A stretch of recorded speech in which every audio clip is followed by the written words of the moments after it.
আসসালামু আলাইকুম প্রিয় শিক্ষার্থী, আজকের এই ক্লাসে আমি তোমাদের সাথে প্রথম শ্রেণীর ইংরাজি বইয়ের ইউনিট 2 এর লেসন 4 অর্থাৎ নাম্বারস 1-2 এই লেসনের ওপরে আজকের এই ক্লাসে আমি তোমাদের সাথে 20 নম্বর পেজ নিয়ে আলোচনা করব। অর্থাৎ এই ক্লাসে তোমরা এই যে অ্যাক্টিভিটি এ এবং অ্যাক্টিভিটি বিতে কি বোঝানো হচ্ছে ইনশাল্লাহ সেটাই জানতে পাবে।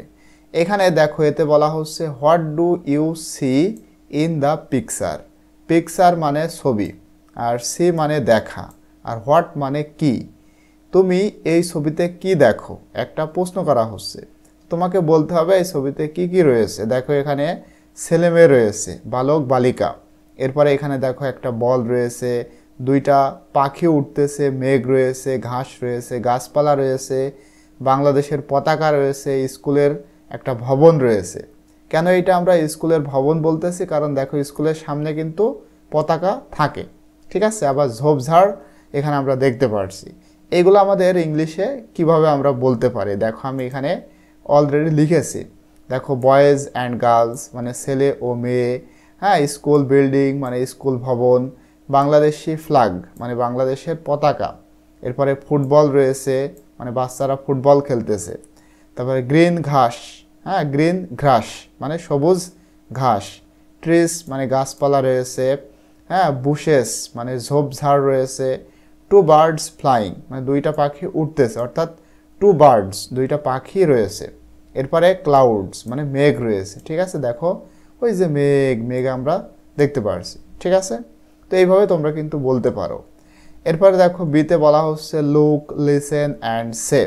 দেখো, লুক মানে দেখা, লিসেন মানে শোনা, অ্যান্ড সে, সে মানে বলা। দেখো, শোনো এবং বলো। রিড দ্য নাম্বারস, এবার এই সংখ্যাগুলা পড়ো। দেখো এখানে আমরা বল দেখতে পারছি কয়টা বলো তো? এখানে আমরা কিন্তু একটা বল দেখতে পারছি। এখানে দেখো মাত্র একটা বল রয়েছে।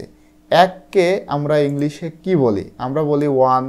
সেইটাই তোমাদের পড়তে বলা হচ্ছে যে এটা হলো ওয়ান। একটু ভালো করে খেয়াল করো, এটা হলো ওয়ান, ঠিক আছে। ওয়ান মানে এক। তোমাদের কিন্তু এটা লেখা প্র্যাকটিস করতে হবে, ঠিক আছে। ওয়ান লেখা তোমাদের খুব সুন্দর করে শিখতে হবে। তোমরা এইভাবে খাতার উপরে সুন্দরভাবে লিখবা।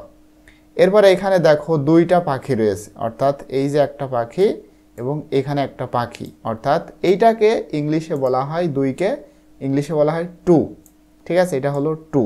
এটাও তোমরা লিখবা এবং মনে রাখার চেষ্টা করবা। তো এটাই আমাদের এখানে বোঝানো হলো।